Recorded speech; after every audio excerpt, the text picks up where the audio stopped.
Bismillahirrahmanirrahim.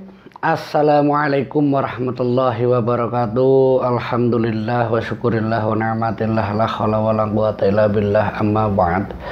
Di kesempatan bulan Syawal ini dari kami seluruh tim channel Sunyi Sepi mengucapkan selamat hari raya 1443 Hijriah. Mohon maaf lahir dan batin. Di kesempatan kali ini kami dari seluruh tim hanya bisa menyampaikan rasa terima kasih sebesar-besarnya untuk dukungan dan support sahabat channel Sunyi Sepi ini. Dan di kesempatan ini juga saya menyampaikan semoga kita dan kalian dan selalu dalam lindungan Allah Subhanahu wa Ta'ala, diberikan nikmat sehat, dilancarkan rezekinya, dipanjangkan umurnya, dan dimudahkan dalam segala urusan. Amin amin ya rabbal alamin. Untuk cerita kali ini saya ingin menyampaikan kisah tentang tali pocong yang saya dapatkan. Cerita ini dari salah satu narasumber, yaitu kesaksian dari salah satu anaknya pelaku yang menceritakan orang tuanya yang menggunakan media tali pocong ini sebagai penglaris usaha ataupun pesugihan. Itu sama saja. Nah, awal ceritanya, kejadian ini di tahun 90-an saat narasumber itu masih berusia SMP di salah satu kampung di wilayah Jawa Barat. Kehidupan dari narasumber, sebut saja namanya Bima, dan orang tuanya sebut saja namanya Pak Herman. Pak Herman ini sebagai pengelola usaha di bidang perumahan dengan cara menjual, menawarkan tanah-tanah kapling yang akan dijual untuk siapa saja yang berminat tinggal dan membeli tanah kaplingan yang ditawarkan oleh Pak Herman. Narasumber yaitu Bima, usaha orang tuanya ini terbilang sangat maju di tahun 90-an silam itu dibandingkan dengan orang-orang di sekitarnya, tetangga sekitarnya.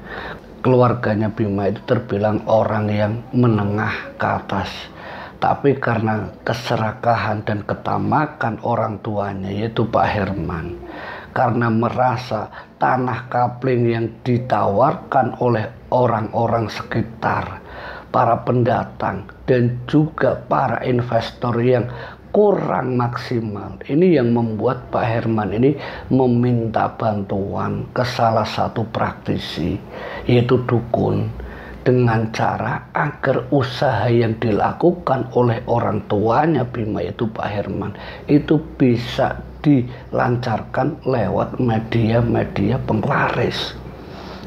Satu waktu Bima melihat secara nyata dan langsung mengikuti apa yang dilakukan oleh orang tuanya yaitu Pak Herman.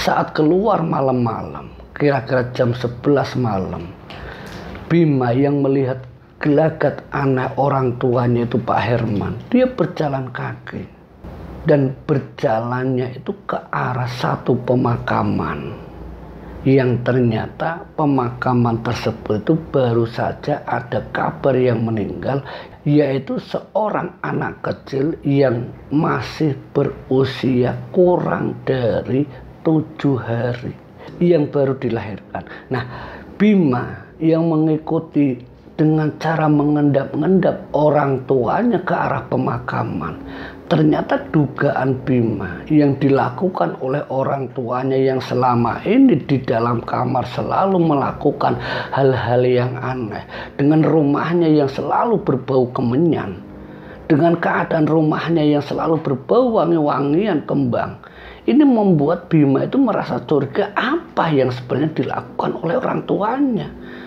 Dan kejadian itu dibuktikan oleh Bima sendiri. Dia mengendap-endap sampai ke area pemakaman, dan yang dilakukan oleh orang tuanya Pak Herman ternyata menggali pemakaman anak kecil yang usianya itu belum 7 hari. Dan yang membuat Bima itu lebih kaget lagi, ternyata yang dilakukan oleh orang tuanya itu mengambil tali pocong dari bayi yang baru saja dimakamkan, dan orang tuanya kembali menata rapi pemakaman tersebut. Jadi untuk siapapun orang yang di pagi harinya lewat itu tidak ada yang tahu kalau pemakaman itu sudah dibongkar oleh orang tuanya. Di saat Bima melihat secara nyata orang tuanya mengambil tali pocong tersebut, kurang lebihnya hampir 1 jam lamanya Bima mengendap-endap dan mengetahui kalau orang tuanya itu benar-benar menggunakan tali pocong sebagai media kelancaran usahanya. Setelah didapatkan tali pocong, Bima bergegas lari ke rumahnya agar jangan sampai diketahui oleh orang tuanya. Dan sesampainya di rumah mendengar percikan air tentang orang tuanya yang sedang mandi, karena tidak ingin siapapun tahu kalau apa yang dilakukan oleh orang tuanya yang baru saja menggali makam bayi yang belum berusia 7 hari. Dan ternyata apa yang dilakukan oleh orang tuanya di hari esoknya, Pak Herman, yaitu orang tuanya narasumber Bima, dia pergi tapi bukan ke tempat kerjanya, yaitu kantor tempat di mana pemasaran tanah kapling dan yang lainnya, tapi menuju ke salah satu tempat yang sangat terpencil. Dan Bima yang waktu itu meminta tukang ojek untuk mengikuti kemana arah mobil orang tuanya, dan ternyata sampai di satu tempat yaitu desa terpencil, dan di situ lewat tukang ojek itu dia mendapatkan informasi kalau desa terpencil, di sanalah dia menemui salah satu seorang dukun yang dikenal dukun pesugihan. Setelah mengetahui lewat tukang ojek bahwa yang ditemui adalah dukun pesugihan, Bima jarak 500 meter dia meminta tukang ojek itu untuk berhenti dan menunggu dan menyaksikan lewat dia berusaha jalan kaki sampai di mana orang tuanya, tepat di depan rumah yang terbuat dari kayu. Di situ orang tuanya itu masuk. Bima mencoba mengendap-endap lewat rumah kayu itu dan mendengarkan apa yang diceritakan dan disampaikan orang tuanya ke Mbah Dukun pesugihan, bahwa tali pocong yang didapatkan semalam ternyata akan diritualkan oleh orang tuanya sendiri, yaitu Herman. Dan yang membuat Bima lebih kaget lagi, ternyata anak yang dilahirkan oleh seorang ibu yang sudah diketahui nama bapaknya, nama ibunya, bayi itu ternyata sudah diincar oleh si dukun pesugihan. Jadi Pak Herman, orang tuanya Bima, akan lebih mudah mendapatkan tali pocong karena ternyata pesugihan dan penglarisan yang dilakukan oleh orang tuanya Bima, yaitu Pak Herman, ternyata pesugihan dengan cara menumbalkan janin dan mengambil tali pocongnya sebagai media sarana agar usahanya itu lancar. Dan benar-benar membuat Bima itu merasa menyesal sudah menyaksikan dan melihat secara langsung kalau orang tuanya sudah bersekutu dengan iblis. Jadi setiap siapapun wanita yang sedang mengandung dan diketahui oleh bapaknya itu Pak Herman, nama suaminya, nama ibunya, anak yang dikandung akan meninggal setelah dilahirkan beberapa hari ke alam dunia. Dan itu sudah menjadi incaran daripada Pak Herman untuk mengambil tali pocongnya. Setelah didapatkan tali pocong tersebut, diritualkan oleh Pak Herman sendiri dengan tata cara yang sudah disampaikan oleh Mbah Dukun pesugihan. Ritualnya itu kurang lebihnya 3 hari dan dilanjutkan di rumahnya. Ini yang membuat Bima itu merasa penasaran apa yang sebenarnya dilakukan oleh orang tuanya setelah dia datang ke dukun pesugihan. Setelah mendengar percakapan Mbah Dukun dan juga Pak Herman orang tuanya, Bima kembali sembari menangis, menyesali apa yang dilakukan orang tuanya. Dia naik ojek kembali ke rumah dan menunggu orang tuanya datang. Ternyata 3 hari orang tuanya itu Pak Herman tidak pulang ke rumahnya. Saat Bima nanya ke ibunya, kemana bapak? Kemana bapak kok tidak pulang-pulang? Ternyata ibunya sendiri sudah tahu apa yang dilakukan oleh suaminya, yaitu Pak Herman. Kalau 3 hari tidak pulang, ternyata itu adalah ritual yang sudah disepakati oleh istri dan Pak Herman. Dia akan melakukan ritual selama 3 hari di tempat dukun pesugihan. Setelah 3 hari, semenjak Bima menunggu orang tuanya itu Herman pulang, dan kepulangannya, dia kembali melakukan ritual di dalam kamar, di rumahnya sendiri, di tempat kamar yang memang Bima dilarang masuk. Entah maksud apa orang tuanya melarang masuk Bima sebagai anaknya untuk tahu apa yang dilakukan oleh Pak Herman. Ternyata kamar tersebut itu kamar khusus tempat ritualnya Pak Herman. Dan ibunya pun melarang Bima, adik-adiknya, termasuk siapapun orang dari keluarganya yang ingin mengetahui kamar tersebut.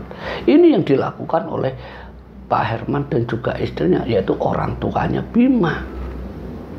Setelah 1 minggu penuh ritual yang dilakukan, setelah mengambil tali pocong yang baru diambil dari anak yang baru meninggal, sosok bayi yang baru meninggal, usahanya benar-benar lancar. Tanah kapling kemarin ditawarkan, banyak yang datang, dan itu membuat kekayaannya Pak Herman, keluarganya itu tercukupi. Padahal di tahun 90-an itu masih banyak tetangga sekitar yang bangunan rumahnya yang masih dari bilik bambu. Dan yang membuat Bima itu benar-benar tidak suka kelakuan kedua orang tuanya, lingkungan sekitar yang masih banyak orang-orang yang kurang mampu, tetapi kelakuan kedua orang tuanya, dia seakan-akan menutup mata, tidak mau berbagi dengan kekayaannya. Padahal di tahun 90-an itu orang tuanya Bima sudah punya 3 mobil, rumah di setiap kapling yang dia edarkan, dia punya tempat-tempat tersebut. Tapi kenapa orang tuanya enggan berbagi rezeki untuk orang-orang sekitar?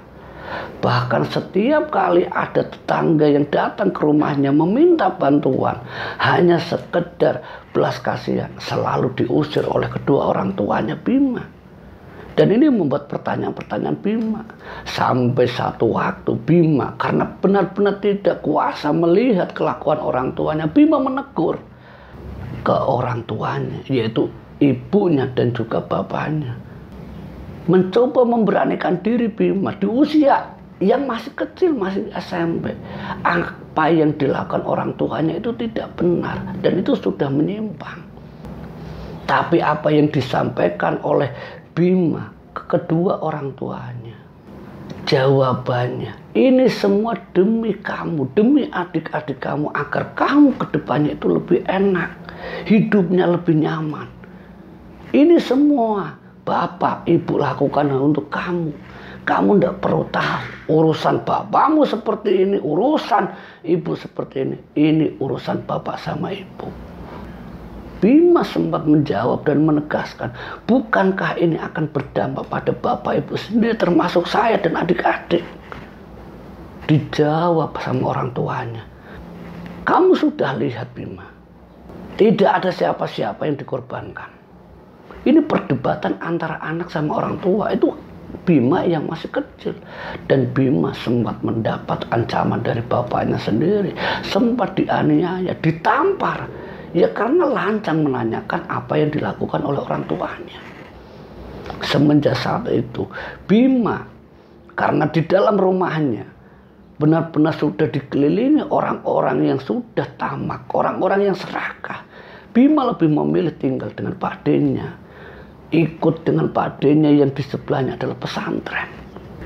Orang tuanya Bima, yaitu Pak Herman dan ibunya, sempat datang ke Pak D-nya, tapi Bima enggan kembali ke rumah orang tuanya karena kelakuan orang tuanya yang sudah menyimpang. Ini pendidikan yang diterima Bima sewaktu Bima masih SD. Dia sempat di pesantren, dia tahu mana yang benar, mana yang salah.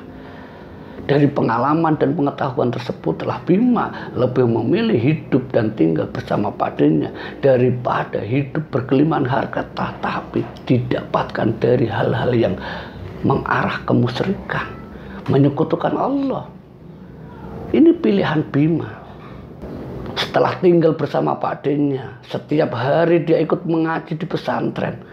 Dia menjelaskan ke salah satu kiai bahwa apa yang dilakukan orang tuanya itu salah. Mohon pencerahannya agar orang tuanya diberikan hidayah, diberikan petunjuk agar orang tuanya sadar. Tapi setiap kali Bima menegur, mengingatkan, Bima selalu mendapatkan ancaman dan juga siksaan dari tamparan. Penganiayaan yang dilakukan oleh orang tuanya itu benar-benar sudah di luar batas. Ini yang diterima Bima. Adik-adiknya hanya bisa menangis. Semenjak saat itu Bima memang sudah tidak lagi ikut dengan orang tuanya. Kurang lebihnya tuh hampir 2 tahun dia sampai lulus SMP itu ikut dengan pakdenya. Ya karena Bima memang tidak mau hidup dengan cara diberi nafkah, diberi segala sesuatu tentang duniawi lewat harta benda yang didapatkan dengan cara pesugihan ataupun penglarisan. Bima belum menceritakan kepadanya kalau yang dilakukan oleh orang tuanya itu adalah pesugihan ataupun penglaris lewat tali pocong. Tapi alasan Bima kepadanya agar dia bisa tinggal dengan padanya, dia bisa mengikuti pendidikan agama yang kebetulan sebelahnya itu di pesantren. Ini yang dilakukan Bima. Setelah dia lulus SMP, dia beranjak ke SMA. Bima melihat orang tuanya yang setiap kali ada kabar tentang orang yang meninggal, yaitu sosok seorang anak bayi yang masih kecil, dan disitulah orang tuanya akan menggali makam tersebut dan menggali dan mengambil tali pocongnya. Itu dilakukan oleh orang tuanya terus menerus, dan ini membuat Bima itu merasa kalau hidupnya tinggal bersama orang tuanya itu hanya akan membawa kesengsaraan untuk dirinya sendiri. Nah, di saat Bima tinggal bersama padanya selama bertahun-tahun, kurang lebihnya hampir 3 tahun, sewaktu Bima sekolah beranjak ke SMA, padanya menelusuri apa sebab kenapa Bima itu tidak mau tinggal dengan orang tuanya. Dan ini yang membuat Bima itu tidak bisa menjawab apa yang ditanyakan Pak D-nya. Ya karena Pak D-nya itu setiap kali dia nanya, kenapa? Bukankah orang tuamu semuanya serba ada, serba dicukupi, semua kebutuhan kamu bisa dapatkan, tapi kenapa lebih memilih tinggal bersama Pak D yang hidup apa adanya, makan ya seadanya? Kenapa? Bukankah lebih enak tinggal bersama orang tua? Ini pertanyaan-pertanyaan Pak D-nya yang membuat Bima itu hanya malah menangis. Dan tangisan Bima ini membuat Pak D-nya itu semakin bertanya-tanya ke Bima. Apa yang sebenarnya terjadi? Kenapa kamu hampir 3 tahun lamanya lebih memilih tinggal bersama Pak D? Alasan kamu dulu tinggal di sini, kamu ingin belajar agama di pesantren. Tapi sekarang kamu sudah beranjak SMA, masih juga kamu tinggal di sini. Kenapa? Dijawab oleh Bima dengan tangisan bahwa yang dilakukan oleh orang tuanya selama bertahun-tahun ternyata sumber kekayaannya bukan benar-benar murni dari yang dilakukan oleh orang tuanya, yaitu adik dari Pak D-nya, yaitu Herman. Mendengar apa yang diceritakan Bima, Pak D-nya benar-benar tidak menyangka kesuksesan yang didapatkan oleh Herman, yaitu adiknya sendiri, ternyata sumbernya dari pesugihan lewat menumbalkan janin dengan cara mengambil tali pocongnya di setiap kali anak yang baru dilahirkan itu dimakamkan. Mendengar pengakuan dari Bima, Pak D-nya menghubungi ke Pak Kiai, tempat di mana Bima mengaji, meminta bantuan ke Pak Kiai agar adiknya disadarkan. Lewat cerita dari Pak D-nya, Pak Kiai memberikan saran untuk Bima agar ritual-ritual orang tuanya yang dilakukan di rumahnya agar bisa dihentikan. Setiap kali ada kabar tentang kematian bayi yang baru dilahirkan, gagalkan saja. Jangan sampai dia dapatkan tali pocong tersebut. Kalau didapatkan, dia akan semakin merajalela dan akan terus-menerus mendapatkan apa yang dia inginkan. Dan berharap dari Pak Kiai semoga tidak ada korban-korban lagi. Setelah kamu benar-benar bisa mencegah dan memergoki orang tuamu secara langsung saat orang tuamu hendak mengambil tali pocong di setiap anak bayi yang baru dimakamkan. Kesempatan itu, apa yang dikatakan oleh Pak Kiai kepada D-nya disampaikan ke Bima. Bima pulang ke rumah. Hampir 1 bulan, 2 bulan, 3 bulan lamanya Bima hanya melihat orang tuanya bolak-balik mondar-mandir pekerjaan seperti biasanya. Dia tidak mendapatkan apa yang diinginkan oleh Pak Kiai, yaitu menggagalkan orang tuanya untuk mengambil tali pocong. Tapi setelah hampir 4 bulan lamanya Bima tinggal dengan orang tuanya, yang setiap sore dia selalu bolak-balik ke rumah Pak D-nya untuk bisa makan, karena Bima benar-benar tidak mau makan di rumahnya sendiri. Alasannya untuk mengaji di pesantren itu setiap sore. Sampai satu waktu mendengar kabar di tetangga sebelah desanya ada anak kecil yang belum genap 40 hari meninggal dunia. Orang tuanya ternyata sudah mengincar makam tersebut dan mencari waktu yang paling tepat, yaitu di hari Selasa Kliwon, di mana dulu Bima teringat kalau dulu orang tuanya pernah mengambil tali pocong itu tepat di malam Selasa Kliwon. Saat waktu yang ditunggu itu benar-benar terjadi. Orang tuanya keluar jam 10 malam. Dia jalan kaki, tidak naik mobil atau naik motor. Padahal mobilnya di rumah sudah ada 4, motornya sudah banyak.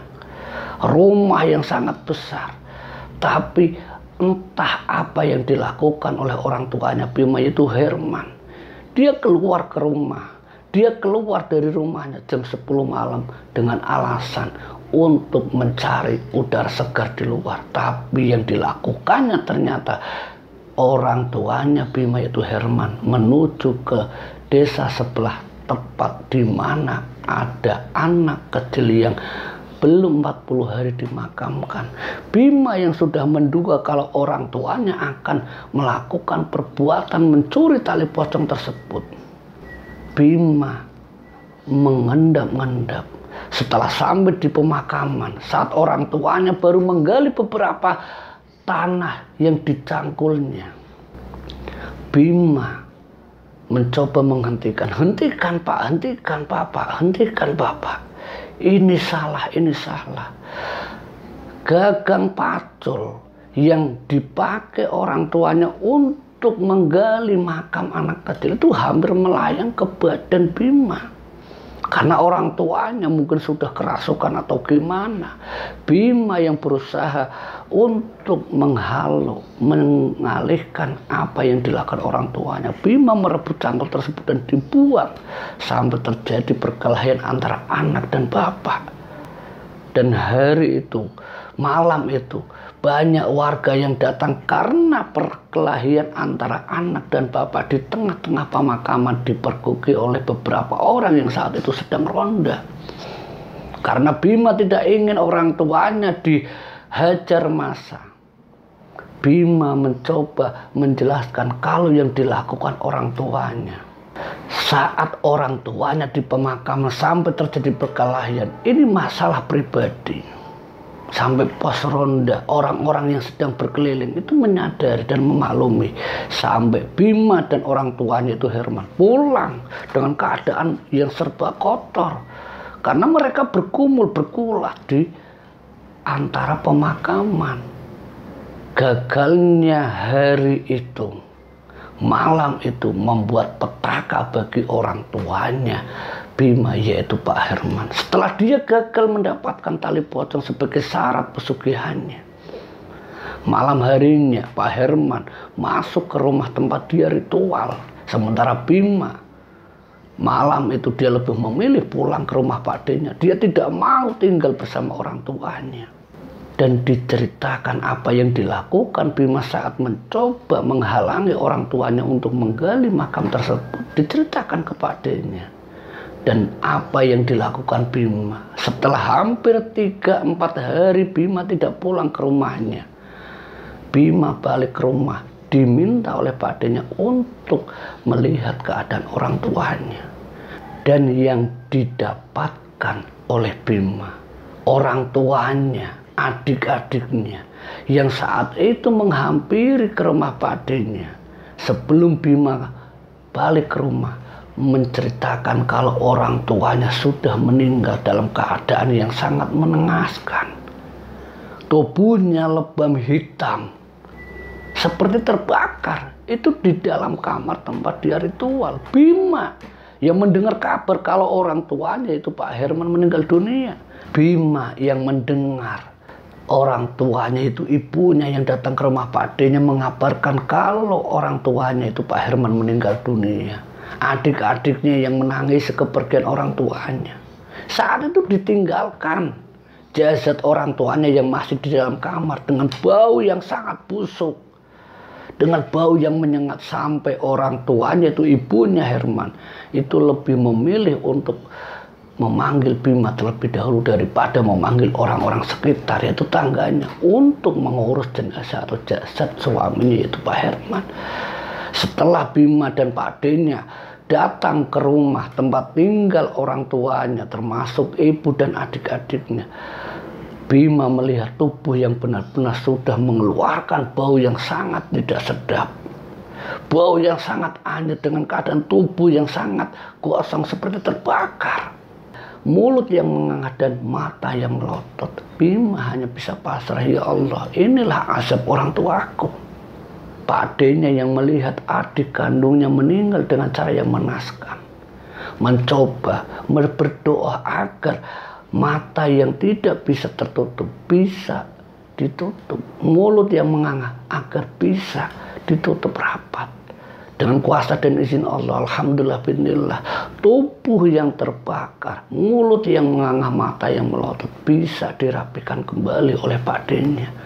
Tapi keadaan itu tidak membuat orang-orang sekitar, tetangganya, percaya begitu saja dengan keadaan tubuh yang waktu itu dimandikan oleh Pak D-nya. Bima termasuk salah satu tetangganya. Dari tetangga inilah akhirnya semuanya terbongkar kalau kekayaan yang dimiliki oleh keluarganya Bima semuanya itu bersumber dari pesugihan, dan dampaknya yaitu pelakunya sendiri, yaitu orang tuanya Herman, yaitu dampaknya sendiri, yaitu pelakunya Herman sendiri. Dari kejadian itulah gagalnya orang tuanya Bima mendapatkan tali pocong ternyata berdampak pada kematian Herman sendiri. Bukan hanya itu saja, harta benda yang didapatkan semuanya pun berangsur-angsur mengalami kebangkrutan. Banyak hal-hal yang merugikan orang tuanya itu ibu kandungnya. Usaha kapling, usaha perumahan, semuanya seakan-akan banyak yang menghilang, ditipu. Itu mungkin jalan salah satu iblis untuk mengambil kembali harta yang pernah diberikan oleh keluarganya Bima, yaitu lewat Pak Herman. Semenjak meninggal orang tuanya, ibu kandungnya, adik-adiknya, selama hampir 1 tahun persis, keadaannya benar-benar berubah demikian rupa. Rumah mewah terjual. Keadaan orang tuanya benar-benar di luar dugaan dari yang dimiliki sebelumnya, itu dengan segala kemewahan yang dia punya. Mobil satu persatu dijual, rumah dijual, semuanya habis dalam kurun waktu 1 tahun. Entah sebab apa, Bima kurang tahu. Tapi dari cerita Bima ini kita bisa ambil hikmah dan pelajarannya. Semoga tidak ada persekutuan iblis yang membuat kita terjerumus ke dalam lembah-lembah kesesatan. Ambil sisi positif dan hikmah di setiap cerita yang saya sampaikan, terutama tentang cerita pesugihan ini. Akhir kata, wallahu muwaffiq ila aqwamit thoriq. Wassalamualaikum warahmatullahi wabarakatuh.